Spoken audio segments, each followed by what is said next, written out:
You are listening to the Coach's Locker Room Podcast, a place for all coaches to call home. The Coach's Locker Room Podcast with Coach Fore is a part of the Football Coaching Podcast Network.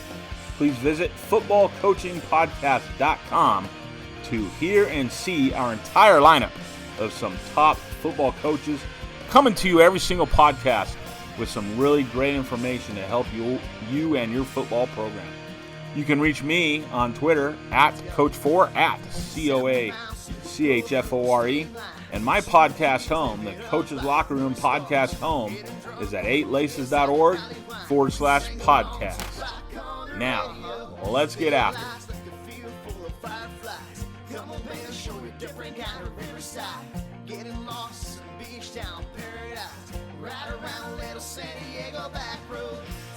You are listening to the Coach's Locker Podcast with Coach Fore. This is episode 1.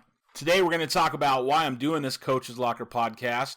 I'm going to share a lot of my own personal coaching journey with you, just so you can get to know me a little more, hear what I'm passionate about in terms of coaching and what I've learned from each stop during this journey of close to 20 years. Been a long, exciting journey of coaching. And so I hope you get something great from this. Again, welcome to the Coach's Locker Podcast, Episode 1. The Coach's Locker Room Podcast is part of the Football Coaching Podcast Network. Visit footballcoachingpodcast.com. I'm telling you, we've got a great lineup of speakers there. So go again to footballcoachingpodcast.com to hear our entire lineup of top football coaches. You can reach me on Twitter at Coach Fore. That's at Coach F-O-R-E, at Coach Fore. On Facebook, you can reach me at facebook.com/8laces. And then on email, drop me an email anytime, Chris, C-H-R-I-S at 8laces.org. CHRIS at 8laces.org. Hey, let's get after it. So this being my first podcast, thank you so much for checking it out. I really appreciate it. I'm going to do something with every guest I have on. I call it the kickoff, the tip-off, and the first pitch. So might be a little weird, but I'm doing it to myself. The kickoff, the tip-off, and the first pitch. This is just going to be like 7 questions for you to get to know, who's talking to you a little bit. I got some great guests lined up already I'm really excited about. We'll talk about those guests a little later on the show here. But again, the kickoff, the tip-off, and the first pitch, just so you can kind of get to know each person who you're going to spend, maybe 40 minutes with. I'm going to try to keep these podcasts about 40, 45 minutes. And so here we go. Let's do these. Kind of weird since I'm asking myself the questions, but that's okay. The kickoff, the tip-off, and the first pitch. All right, Chris, the first team you played on, and what do you remember from that team? Boy, I got to go way back to, I believe I was 6 years old, playing Fallbrook youth baseball. I grew up down in San Diego County in a little town called Fallbrook. At the time, I think there was maybe 50,000 people. Fallbrook's a really unique place. I love that little town. It's actually called a village. It's not an incorporated area at all. Beautiful. It's 72 degrees year-round. And when I was 6 years old, I signed up and played t-ball. So that's the first team I ever remember being on. And I still remember my head coach because I'm friends still with his son, Jason. So Mr. Rice, Coach Rice, to be honest with you, I have no clue what his first name is. I just know him as Mr. or Coach. So he was a great, one of those great volunteer dads. And what do I remember from playing on a team? Snow cones, grape snow cones. If you ever hear Brian Regan, he's this great comedian I love to listen to. He talks about how kids, they're out in the outfield just going, grape snow cone, I want the grape snow cone. So that's what I remember. All right, the last team you played on, and what do you remember from that? So the last team I played on was at Fallbrook High School. I was a sophomore in high school. I'm going to share this a little later, but between my sophomore and junior year in high school, my playing career ended between my sophomore and junior year. I was in a car accident, a real devastating car accident. It destroyed my left leg. And so that's the last team I was really a part of outside of some church softball over the years where I dominated. But all seriousness, my sophomore year, played football at Fallbrook High, and that was the last time I ever played the sport, sadly. So we'll get to that a little later. Your main mentor in the coaching profession, who was it? Who was your main mentor? So I would name 3 guys kind of that come to mind. Tom Pack was the head football coach and athletic director at Fallbrook High, I think for like 24 years, from the late 70s to the mid 90s. And he really inspired me to get into this business. I got to know Coach Pack real well during my junior year. I was his teacher aide. So every period right after lunch is when I had it. I think 6th period or 5th period, whatever it was, right after lunch, I would go and sit in his office and just do whatever he told me to do. Hey, go address these envelopes. Go dub these VHS tapes. I graduated from high school in 94, so back in the 90s, it was all on VHS, Go dub these for, somebody maybe as a highlight film. Or, hey, go fill out that schedule board. Here's 4 games I've just got scheduled. Go put them on our master calendar. So I did all kinds of stuff. Life of an AD, the student assistant to an AD. So I got to know Coach Pack through that. And he was definitely a mentor of mine, has been. I remember when I got my first head coaching job in 2003. He's one of the first guys I called to talk to and pull some ideas out of. And just this year, 2017 football season, his grandson was playing up here near me, and I went and sat and watched that game with him, and it was just another great experience, hanging out, talking ball, talking coaching with Coach Pack. Also at that game was another guy named Bear Schoolmeister. Bear, his son, played on that same team with Coach Pack's grandson, and Coach Schoolmeister has been not only a great friend, but also one of my mentors in this coaching business. I think he had, 15, 16, 18 years in when we started coaching together back in 2001. And then we became really great friends through coaching at Linfield down in Temecula. And then he came over with me in 2006 to my second head coaching job and coached with me over there. And then third, my last one I would consider to be a huge mentor for me. Coach really encouraged me to pursue being a head coach and really spent a whole lot of time with me on the side, in season, out of season, as a tremendous resource, a young kid. When I was a young 24, 25, 26-year-old, I took over as a head coach when I was 27 years old. Program that Coach Crochelle had overseen, and he was moving, and again, we'll get to that a little later.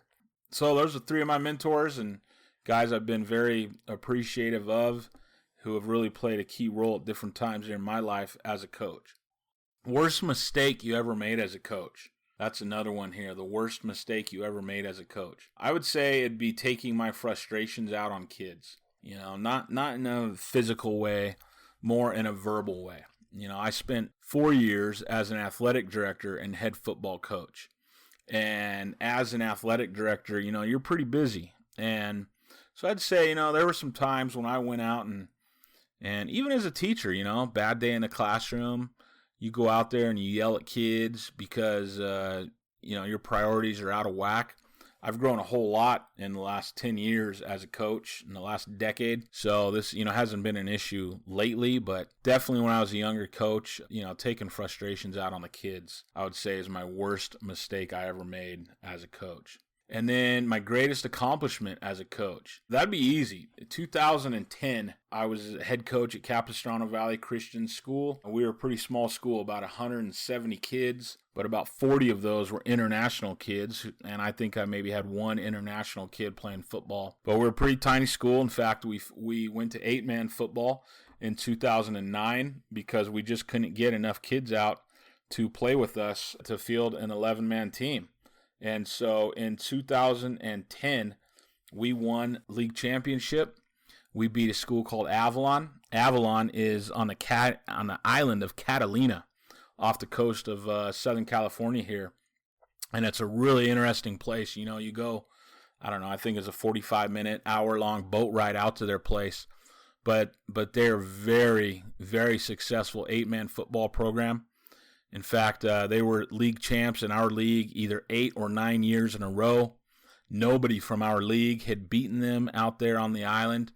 Intimidating place to play. You go, you spend there's a couple different ways to attack it, but we went out on Friday, and then we spent the night there. And I heard from people leading up to that game, when you spend the night out there, we're at a hotel, and the hotel was pretty good and keeping us safe and all that, but there were kids literally out in the alleyways, like throwing rocks up at our windows, try to keep the boys up all night and running by, yelling stuff, riding by on motorcycles. So it was an interesting little road trip for high school kids, but we ended up beating those guys 24-22, one of my greatest games ever, man. And it was 8-man football. I coached 3 years of 8-man football, but that game was amazing. We suited out 11 kids. One of them was not allowed to play because he was a freshman and his mom didn't want him to play. So we basically had 10 kids, and they had 24 kids suited out for that game. And it was an amazing football game. We beat them 24-22. My kids gave us so much, and we knew that it would come down to us and them for the league championship, but that's definitely my greatest accomplishment as a coach. And then last, favorite vacation spot, kind of off the coaching grid here. I've been to Kenya 4 times through different mission trips with my church, and I would say Mombasa, Kenya. I was there in 2001, and if you've never been to Mombasa, it's a beach. It's like the Hawaii of Africa, I guess you might want to call it. But Mombasa is a tremendous, beautiful beach on the east coast of Africa, right off of Kenya, and it's very, very affordable. Just a great place. And then a couple years ago, 2016, I went to Punta Cana in the Dominican Republic with my wife. We went for our 12-year anniversary, and that was a tremendous time. So I'd say those 2 places, favorite vacation spot, Mombasa or Punta Cana. Okay, favorite thing to do outside of coaching and family. What's a hobby or something, way I like to enjoy my time outside of coaching and outside of family? Everybody's going to say family, right? So let's push coaches on this show a little bit outside of coaching, outside of family. I'd say movies. I love to watch movies. I love to go to the movies. I'm weird. I don't know how many people do this. I know there's 2 other coaches offhand that I know of who do this. But, man, I love to just go to movies by myself. Just go chill, get a Diet Coke, maybe a little popcorn or maybe not. But just especially like in the summer, I love going to see a movie late. I'm a night owl type of guy. So I just love going to see a movie late in an empty movie theater. Just relax. There's nothing around. There's nobody bugging you. Nobody wanting anything. My wife goes to bed pretty early, usually around 10 o'clock or so. And so sometimes in the summer, I'll go catch a movie at, 10, 9:30, 10. I love movies. Big movie buff. All right, so I thought this first podcast I would talk kind of through my personal coaching journey and then share something I learned along the way at each stop. This is kind of an idea I'm stealing from a friend named Dustin Davis. Coach Davis talked about his coaching journey a little bit on a new podcast he has. But, I really wasn't ever going to start a podcast. And then I went to this coaching clinic that a friend of mine, Rick Stewart, put on out in Las Vegas. And it was a tremendous clinic. Rick put it on himself. He's been battling leukemia, and so he's got some medical bills and kind of wanted to put on this coaching clinic, have a bunch of friends come in and speak and talk, and it was a great time. But I got to meet some guys there. We talked about football. We talked about coaching. We talked about each of us kind of have a different business within the football framework of things and coaches. And one of the guys there was Joe Daniel. So from the Football Coaching Podcast, and I've known Joe for a long time. I was on his podcast, 4 or 5 years ago. Joe's been doing a podcast since, I kind of say, he's been doing them since before they were cool. I think he's on episode, it's in the mid-200s, and so he's been doing them a whole long time, and he kind of talked me into it, a good time to just talk football, but mine's going to be more on coaching principles. You'll see the word football is not in this title at all. It's the Coach's Locker podcast. Coaches, the locker is filled up with a bunch of junk usually, right? We got our, shoes in there, maybe some old socks, maybe some old hats, maybe some old whistles. I kind of want this podcast. It's not going to smell like your locker. Hopefully it's not going to be real bad. But I wanted to appeal to coaches from across the board. So it's not going to be, we're never going to talk X's and O's outside of maybe some special teams. But it's going to be more about the principles, fundamental philosophies of coaching. And then I'm also going to talk a little bit about the job search process. That's kind of something I specialize in, helping coaches with the job search. And then I'm going to be talking, as I said, some special teams. So It'll be, maybe 2 and 10 of these. 20% will be special teams, and then maybe 30% will be the job search process, and then the other 50%, it's going to be coaching principles and things that apply to coaches across the spectrum. Got some great guests coming in. We've got some guys coming in to talk about leadership.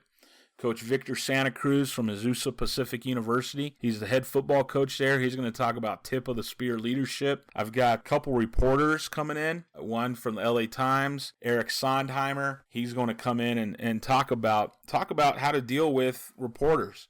Evan Barnes, who's over now covering Memphis football, he's also going to come in. I'm going to interview 2 guys there, put it together in one podcast. That's going to be a fun one.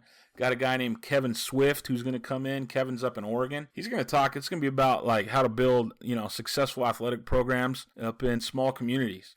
So I know that, not every one of us is at a rich private school with, 5,000 kids to choose from. So Kevin's a state champion up there and athletic director, and he's going to have some great things to share with us. I've got a guy named Les Lucock coming on. Les, nobody knows Southern California baseball more than Les. I'm real excited about him coming on because he's going to talk about leadership and coaches. What makes these baseball coaches great that he sees. And that's going to apply, again, to anybody across the board. A friend of mine named John Tusher, Coach Tush, he did some GA work at the University of Utah. Went on to coach at Northern Arizona University. He's going to come in and talk about the whole GA profession, what it's like being a GA. We coached together last year up here at Victor Valley College. So those are some of the guests I've lined up. I'm real excited about getting in and talking. We're going to do a guest probably twice a month. I might have a guest maybe one time a month, something like that. But if you go to 8laces.org/podcast, 8laces.org/ or is it a / I don't know. I think it's a / 8 laces, EIGHTLACES.org /podcast. You'll be able to see upcoming guests, and that's also where I'll have the show notes for each of these podcasts. So I just thought, again, I would kind of share my own coaching journey for you to get to know me a little more. Or for some of you, get to know me for the first time ever, and just kind of walk you through each of those stops I've had and talk about some of those highlights, and then talk also about, what's one big lesson, one takeaway I got from each of those places. So, as I said, 1993 is when my coaching journey started. Long time ago. In 1993, I started out by coaching the Fallbrook High School Frosh team. I was a senior in high school, believe it or not, when I started coaching football. As I said, between my sophomore and junior years, I was in a car accident. July 8th, 1992, myself and 2 friends were heading home from church, right in the, smack dab middle of summer.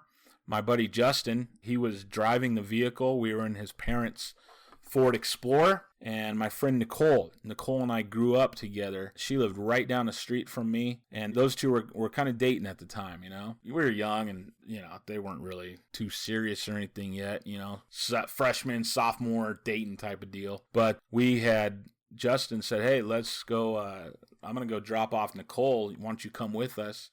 Leave your car here. I was going to spend the night at his house after church that night. Between church and getting to his house, we were all going to go to Carl's Jr. And so, late night, it was like 9 o'clock at night or so. And so he said, hey, just come ride with me, leave your car here. We'll get it tomorrow. And so I did. I jumped in his car, jumped in the back seat. And then we head home. Justin got his license that morning. He got his license at 9 a.m. that very morning. And very sadly to say, by 9 p.m. he was dead. We drove home. I had about a 2-mile journey to my house. Nicole and I, again, we live 4 doors apart. And so as we were driving home, we're on this long straightaway. And Justin, like a lot of teenage boys do, all of us do, we all sped like crazy back in those days, drove irresponsibly, and that's what happened. I even said to Justin, hey, let's see what this thing can do, man. I had a 1979 Ford station wagon, a big old hoopty with a 350 V8 engine, and we all drove fast. And so I said to Justin, hey, let's go, man. Let's see what this bad boy can do. We were in a 92 Ford Explorer, and it was 1992. His parents fairly fairly new car. And so we're going pretty quick, about 60 miles an hour. And then Fallbrook is a real hilly area. We go up this steep hill, and then right on the other side of it, this guy was getting ready to pull out to go get some milk for his family at about 8:55 at night. And so he pulls out as we're going over that hill. Justin, we lose control. Justin, again, brand new driver, top heavy car. He swerves left to miss that car because it started to pull out into our lane. He swerves left and then right and then left and then right. And we go right into a telephone pole, slam into a telephone pole. So Justin was dead on arrival. He was dead when the paramedics got there. Paramedics, firefighters. We actually passed the fire station on the way there. So it was very close. It was about a mile away. And they got there in about 3 or 4 minutes. And all 3 of us were out. They thought maybe 3 of us were dead. But I was in the back seat, rear passenger seat, and my left leg ended up getting smashed between the middle console and the back bench seat and actually bended back underneath me, which is really nasty. But I broke every bone in that leg. The femur is the hardest bone in your body to break. That thing snapped in half like a twig. So anyhow, I spent close to 3 weeks in the hospital, had 7 surgeries over 2 years putting this whole leg back together. Well, my senior year out at 93, spring of 93, like May of 93, spring football had come around. I was so excited to get out there, worked very hard to get my leg going. Had a few doctors tell me not to, but I only needed one to tell me I was clear and okay.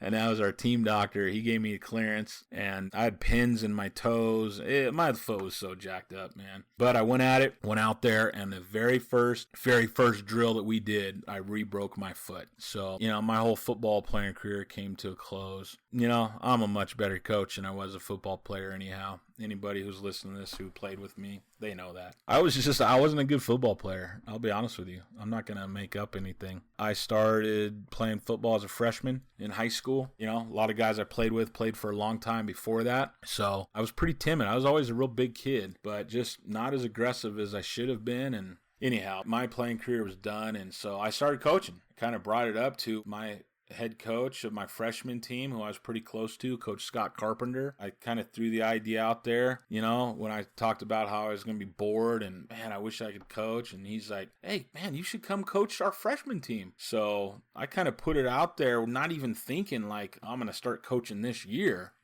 but I knew our offense very well, and he knew that I knew it well. And he brought it up to Coach Pack, who I told you earlier is kind of a mentor of mine. And so that's how I got into this coaching business. Coach Pack approved me to start coaching those freshmen as a senior. And so that's what I did. I cut my teeth, in this great coaching business, this great profession we are all in, as a senior in high school, 1993. And so I'd say the greatest takeaway, kind of lesson I took away from there, it was really, really hard for me to learn. But, some of these guys I grew up with, and now I'm coaching them. I was only 3 years older than some of these guys. And so that was one of the greatest lessons I had to learn really early on, was you got to separate coaching, being a professional, being a coach, and being their buddy, being a friend of theirs. And so, that's one of the great struggles I see a lot of times, especially with younger coaches who just want to be, they want to be a buddy to their players. And I don't know, that just never really works out real well. Obviously, you kids have to respect you, and you've got to demand a lot out of your players. And so if you're trying to be their buddy, they're going to look at you like, hey, man, why you on my back, And so that was a great lesson for me to learn early on, very early in my coaching career, obviously. I was going to the school with these guys. Shoot, I went to their dance. I was dating a girl back then. I'm a senior in high school. And then a couple years later, in 1995, we'll move on to there. So I graduate in 94. I go away. I move away to junior college. Obviously, I didn't coach 94 season. But then 95, I moved back to Fallbrook. And, man, I missed it. I missed Fallbrook football a lot. I grew up in that little town at, starting at the age of 5 years old. My dad played football at Fallbrook High School. My uncle was a star. He was a stud, heavily recruited. I've got a bunch of his recruiting letters. Heavily recruited, 6'2", 180-pound running back. He was a stud, ASB president, homecoming king, all-American guy. He played at Fallbrook. And so, we started going to those football games. I remember being 4 or 5 years old, And so Fallbrook football was a really, really big deal to me.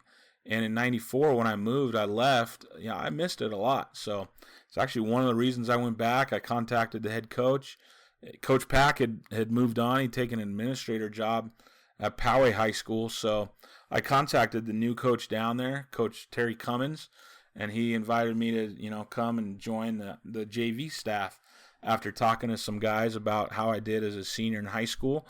I guess I took to it pretty well, and some of those guys remembered me and said, yeah, man, let's put him with our JV guys. So I returned to Fallbrook High in 1995, and I jumped right on board with the JV football program there. And so they asked me to coordinate the special teams. And so, boy, if you followed me at all or talked to me much or been on my websites, I love coaching special teams. This past year, I was a special teams coordinator at the junior college level here in Southern California. And I was been a special teams coordinator all 8 years. I was a head coach. And so I've got a real affinity for special teams. And that's kind of where it started, Fallbrook High School in 1995. And so my takeaway there, the lesson I learned at Fallbrook High, that's when I learned how to coordinate a unit. It wasn't just coaching the 5 offensive linemen that I coached in 93. I basically in 93, I assisted the guy who coached me, Coach Kenny Pitcher. He was the Frosh offensive line coach for probably 20 years, and I came in and I assisted him. This in 95, I was coaching offensive line, JV offensive line, but then also they asked me to coordinate the special teams, take control of those. So, for the first time, I learned what it was like to coordinate a unit. You're not just focusing on 5 guys, and I really learned to be organized. One of the coaches, Coach Drew, he taught me, John Drew, he's still at the high school there. He's coached a lot of sports there for a long time. He kind of taught me how to organize and create a depth chart and really get things going there, watching kids, how they move, how they run, how they change a direction. And really, he taught me a lot about picking out, the right guys to coach your special teams units, not just throwing them out there, but making real deliberate attempts at putting together, an entire unit times 6, all your special teams. So that was 95. Then I took a break. 96, 97, 98, 99. I went away to school. Went away to Azusa Pacific University. And I loved coaching, but I didn't want to do that while I was in college. I wanted to be more of a college student. And so I took time away from the game, but I always knew I'd be back to it. Azusa Pacific University is a great university here in Southern California. I actually now, I teach there myself. I teach one online class in the Masters of Physical Education program. And I teach on the kind of the admin side of things, sports administration side. Right now, I've been teaching a class called Facility and Event Management, and it's a great course, but they put together a great program there at Azusa.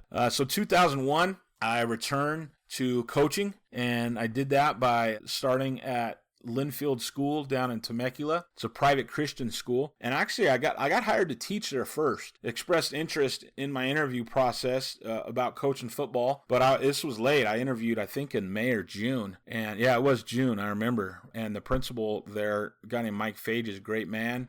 He's like, yeah, man, I think you can get involved in coaching, but coach probably, he's already got his staff together. They're starting summer football real soon. Probably won't be any stipend money left at all, but I didn't care. I just wanted to get into it. And so I went and met with Perry Crochelle.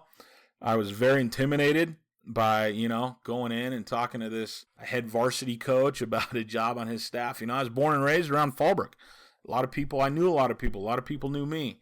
And so this was my first time now going, to a brand new school to try to get a coaching job. And he invited me to come to a coaching barbecue, with all the guys. They were going to meet on a Sunday. And so there I walked in, and, I was that brand new coach who, everyone was really nice. That's where I met Barry Schoolmeister. I remember walking in. He, kind of stood up, oh, what's this new kid doing here, I remember that. I've given him a lot of grief for that over the years, but I was intimidated about just meeting these guys, and And it was kind of a, hey, let's see how you fit in with all the guys, with my staff, and then, we'll go from there. So that night we just watched some film and, kind of just hung out with the guys, got to meet them all. And then he eventually hired me to coach the JV offensive line. And after 2 weeks out there, he quickly asked me to be the head JV coach. So I think there was 8 or 9 of us on staff for JV and varsity there, and 3 of us really focused on the JV team. And he had selected one of the other guys, a guy who went to school there, and I think he had coached there for a year before me. So he was he kind of had him pegged for the JV offensive line job. But, he came to me one day after practice, Coach Fore did, and said, dude, you're my guy. I wanted this other guy to take it over.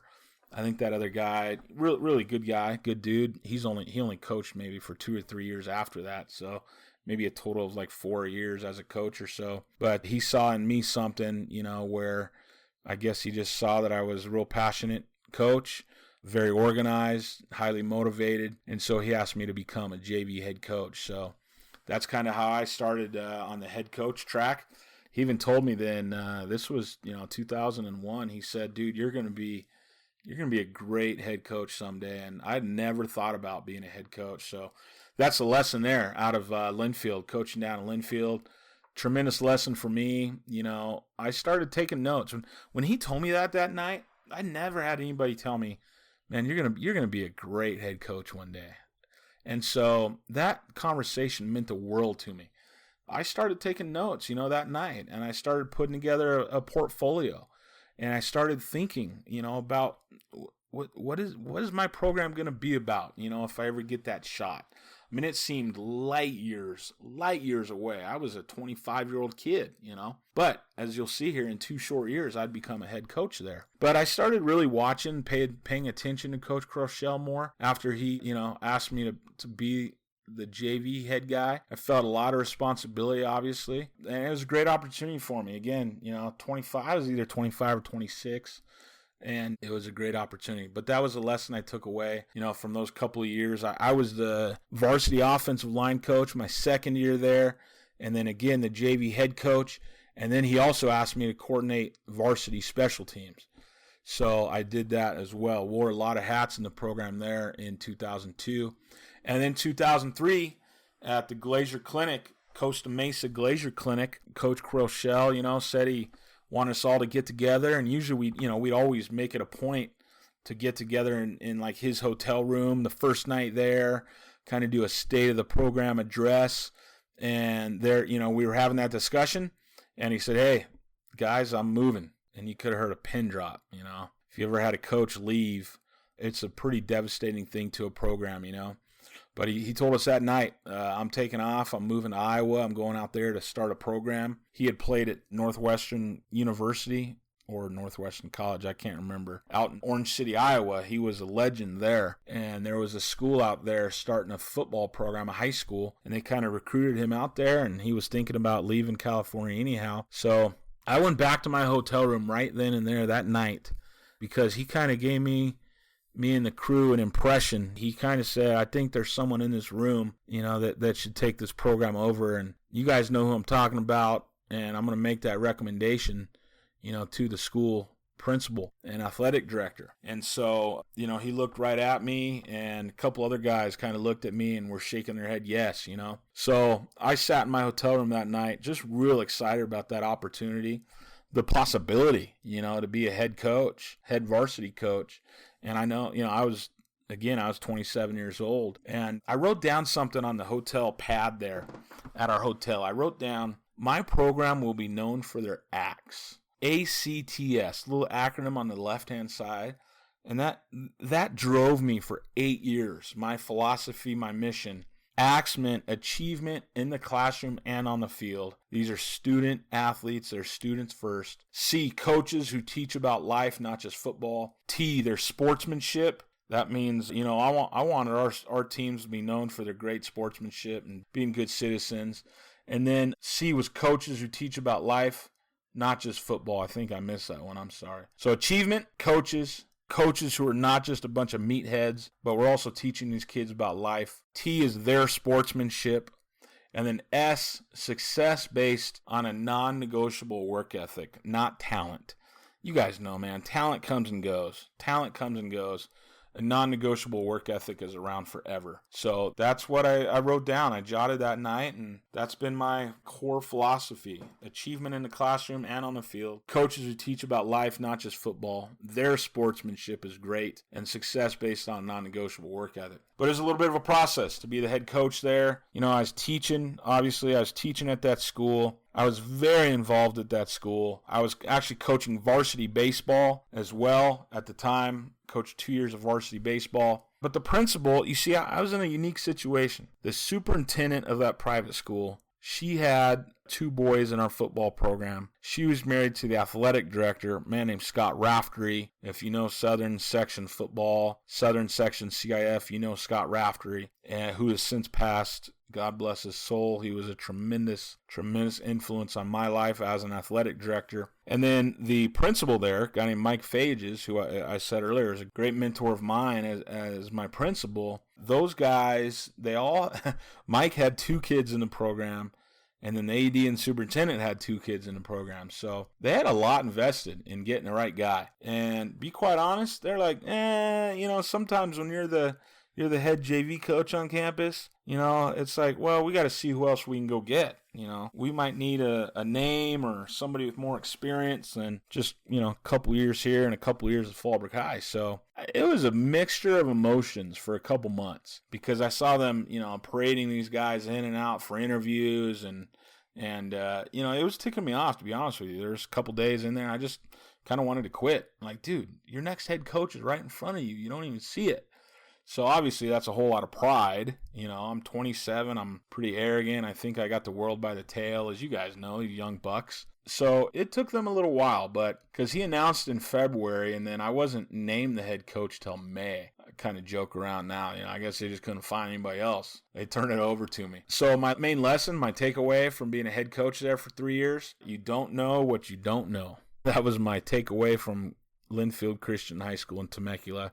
You don't know what you don't know. I mean, I thought I had the world by the tail. I thought I was a tremendous football coach. And then all of a sudden, you get into being a head coach, and now you got to deal with a whole lot of stuff you never had to deal with.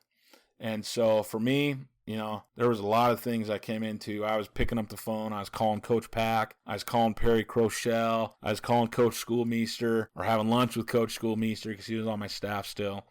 But that was the main takeaway there. You don't know what you don't know. I really wanted to be an AD one day, and at Linfield Christian, as I said earlier, the superintendent was married to the AD, so I knew I'll never be the AD here. I got to go somewhere else.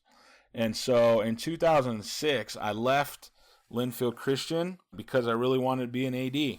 So I announced to the kids and the families, I think it was right about January, I'm leaving. I'm going to go find something else. Man, stupid move. In a lot of ways, looking back, we were pretty successful there. We took the team to the semifinals twice in 3 years. Twice in 3 years, we went to the semifinals. Once the year before I was the head coach, and then once when I was the head coach.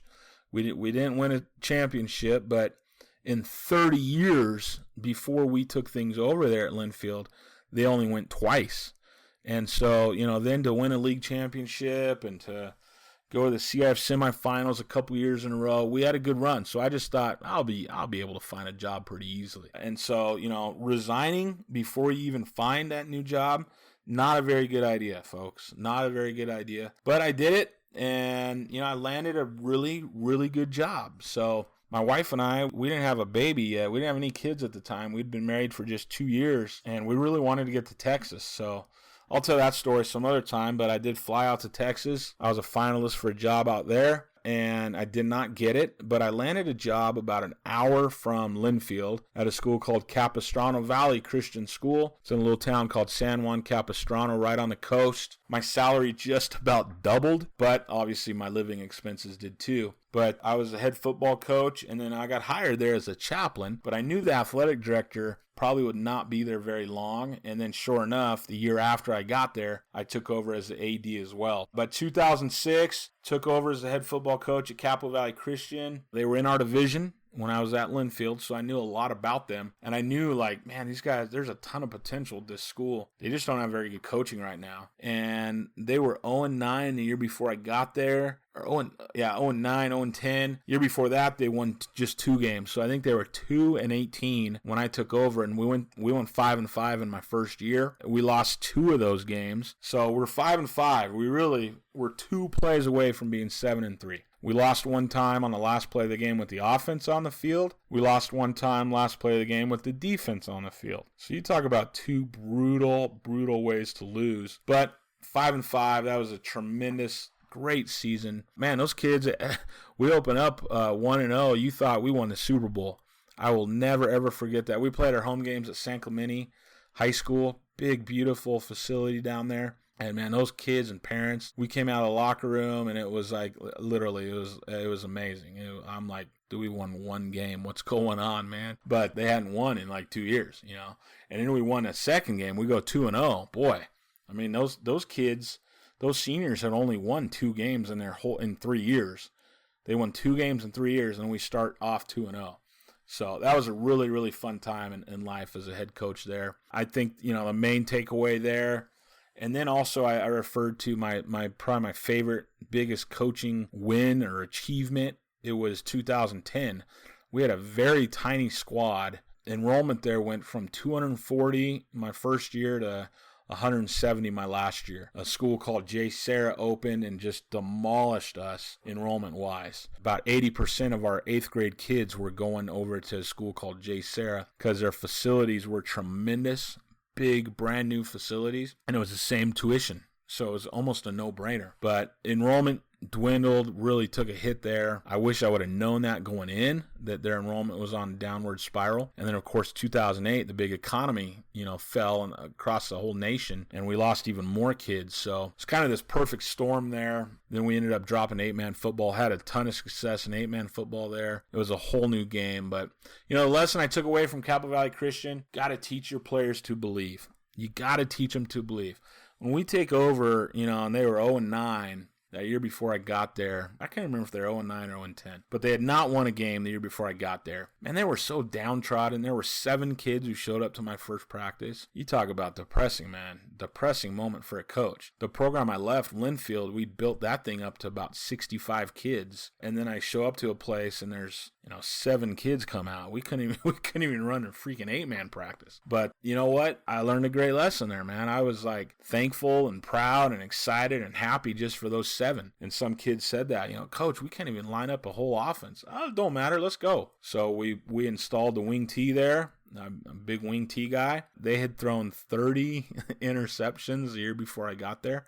3 in each game as they went over. No wins. 3 picks a game. So I took the quarterback who threw all those picks, made him a wide receiver, took their little running back, best athlete on the team, and I turned him into our quarterback, and he was a dynamite running wing tee quarterback, also a baseball player so he could throw a little bit. But we put that wing tee in, boy, and that was good for 3 wins in itself. So 2011, I get fired. We'll talk about that on a future podcast as well. But it wasn't for doing anything bad, breaking a rule, or you getting arrested, or stealing money. Nothing like that. 2011, we had a brand new superintendent come in, and he wanted to bring in his own head coach and his own athletic director. And he brought in a great man. We became good friends. A guy named Dan Dodd. Dan was a college Division I coach, and they had the opportunity to hire Dan. He came right straight from Tulane University into this little tiny Christian school in Southern California. And the superintendent, hired him, thought it would,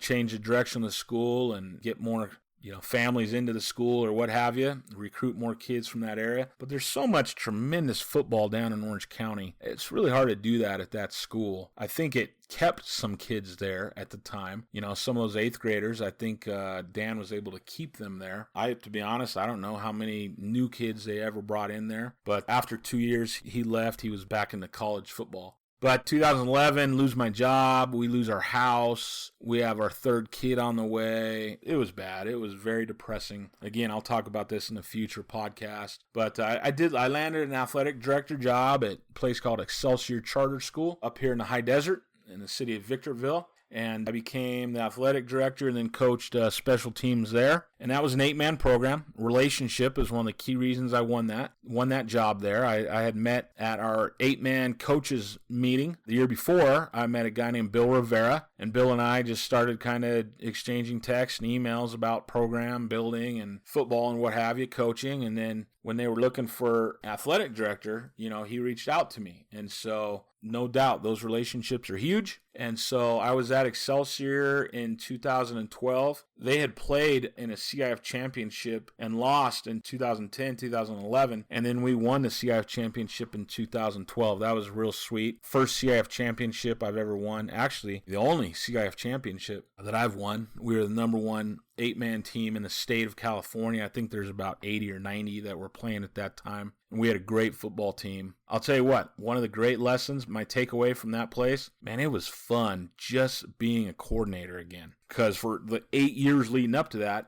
I was the head football coach. And so although I was the AD at the time at that school, it was really neat just being a coordinator. I think being a high school offensive coordinator, defensive coordinator, special teams coordinator, I think it's the greatest job in football right now. Man, a lot of guys want to be a head coach. I try to talk a lot of guys out of being a head coach because a lot of guys, like I did when I was 27, they think they're ready and they're probably not quite ready yet, or they think it's a really easy job and it's not. But man, it was fun going back to just being a coordinator. Then I left that job in 2013. A new superintendent and a new principal came in, took over. The entire philosophy of athletics changed. And we, as the AD at that place, listen to this. In 10 years before I got there, 10 years of playing sports, they had won just 3 league championships. While I was there in my first full year, because I worked at the end of the school year, but my first full school year there, we won 6 league championships. And that's something we'll talk about in a future podcast. How do you go from 3 championships in a decade to 6 in 1 year? I mean,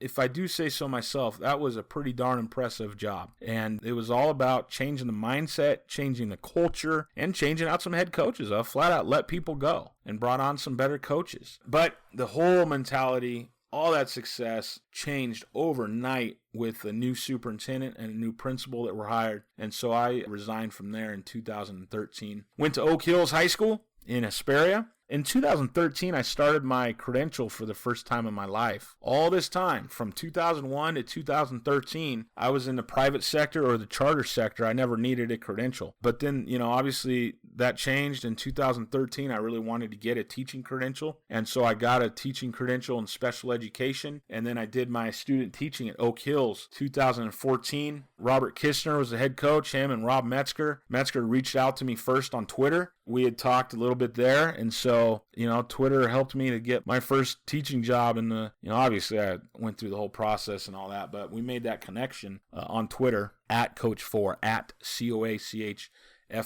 by the way. But I went in, became varsity special teams coordinator. We had a tremendous season. I think they had been open for 7 or 8 years at the time. We had never beat the rival, a school called Serrano. We beat them that year for the first time ever, which was awesome. That was an amazing game. They actually blocked one of my punts in that stinking game. I'm a big shield punt guy. We've had 3 shield punts blocked in 440 attempts, and Serrano got us in that game. That was a big game. Boy, that was a big play. I thought, man, if I lose this on a blocked punt, we lose this game, I'll never hear the end of it, from my own self. But we beat them. That was fun. And then we also went to the CIF semifinals and played in the semifinals for the first time in school history. So that was a great season, tremendous season. Learned a lot. The thing I took away from, my time there at Oak Hills, I think, was I learned a lot about defense. The head coach there, Coach Kistner, is tremendous defensive guru type of guy. Steve Lozano, good friend of mine who's there, coaching the DBs that year, and then Coach Metzger, coached the defensive line. Those guys were tremendous defensive coaches, and it helped us win a lot of ball games. So that was my takeaway from there, is just learning a lot of defense. And then, I had a same defensive coordinator with me for a long time, with me for 6 years. And man, I trusted him. And quite honestly, I never questioned what he was doing, why he was doing it.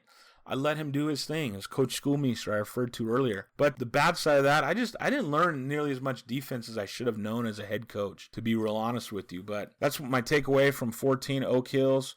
was, head coaches need to be very well-rounded. So at the end of 14, my job as a special ed teacher was eliminated. The school had to eliminate 3 special ed teachers. Unfortunately, I was the last hired, so I was the first to go.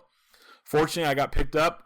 Coach Keith Locklear, was offensive coordinator there at Oak Hills that year, and he took a job over at Sultana as their head coach, and so he invited me to go with him. Once he knew I was having to leave, I basically got to choose which high school I wanted to go work at, Sultana or Hesperia. Both had special ed jobs open, and so I went over to Sultana, became a special ed teacher, and then the varsity special teams coordinator for 2 years there. And boy, the lesson I take away from that time, couple years, I'm still a teacher there at Sultana, but I coached there for 2 years. They have this game called the Key Game, and it is awesome. In fact, when I left Oak Hills, Coach Kistner had coached in that game before as the head coach at Hesperia, and that's the first thing he said. He said, man, wait till your first Key Game. It's going to be pretty exciting for you. And so the Key Game is Sultana High versus Hesperia High, and they play for the key to the city. Hesperia was the first school in the city of Hesperia. Sultana was the second. And so it's a typical game you can think of when there's people lining up at 5:30 to get in. It's one of the biggest games in the high desert here. We have, I think, 24 schools. It's one of the most largely attended games that there is. And so that was just a whole lot of fun. And I got to see, a really big rivalry game from the front lines, on the sidelines, 2 years in a row. Happy to report that we beat those guys in both of those games, once at home, once on the road. So no, we didn't. I'm thinking back here. No, we lost the first one. We lost the first one at their place in 2015. We won the second one in 2016. Yep. We went 1-1 during my 2 years there. And then, so 2017, February of 2017, I get an email one day from the head football coach, Dave Hoover, here at Victor Valley College. When I look out my bedroom window, I can see Victor Valley College. That's how close I am from the place. Probably 3/4 of a mile from my bedroom to the football field. Maybe a mile. It's close. It's less than a mile. And he said, hey, I want to talk to you about special teams. And so I just returned the email. I said, I'd gone on before and talked to them about the shield punt. So I just said, what do you want to talk about? And he said, I want to talk about you being our special teams coordinator. So I was blown away, but I thought, man, there's not often do you get the chance to make a jump, to the college level, unsolicited like that. And so I thought long and hard about it, talked to my wife for a long time about it. Went and met with Coach Hoover. We talked for about 3 hours about special teams and philosophies and what have you. And eventually I took that job. I applied to probably 20 JC jobs from the time I was, maybe when I left Linfield, between 30 and 35, 36. Always kind of wanted to do that, especially after I got my master's degree, but nothing ever happened, and then you're not looking for it, and boom, it happened. So that was real interesting how all that came together, but real fun also, to say the least, coaching at the junior college level 2017. My takeaway from there, I learned how to communicate decisively and perfectly. Before coaching at the high school level, I'm a very detail-oriented guy, but it became even more decisive, even more detail-oriented at the JC level. I couldn't just tell a guy to drop to this area. It was, you need to drop to this yard line on a kick return, for instance. So instead of, kicking to an area, we kicked to a specific yard line. And so that's the biggest takeaway there from my time at the junior college. But hey, I'm excited to be a part of running this coaching podcast. That's it for episode 1. That wraps up episode 1 of the Coach's Locker podcast. Thank you for listening. Please leave some positive feedback on this thing. That's one way for podcasts to grow. If you like it, tell a few coaches, write some positive things on the reviews for me. Again, you can find me on Twitter at Coach Fore, CoachFore, Facebook.com/8laces. Email Chris at 8laces.org. You can visit CoachFore.org for more than 400 articles on coaching, leadership, the job search process. And then, folks, please visit 8laces.org/podcast for show notes and list of upcoming guests and topics. And lastly, remember to check out the Football Coaching Podcast Network. Visit footballcoachingpodcast.com to hear our entire lineup of top football coaches. We've got some really great coaches a part of this podcast network that you want to definitely take advantage of. Here to help you become a better coach. This is Chris Fore signing off of the Coach's Locker Podcast, Episode 1.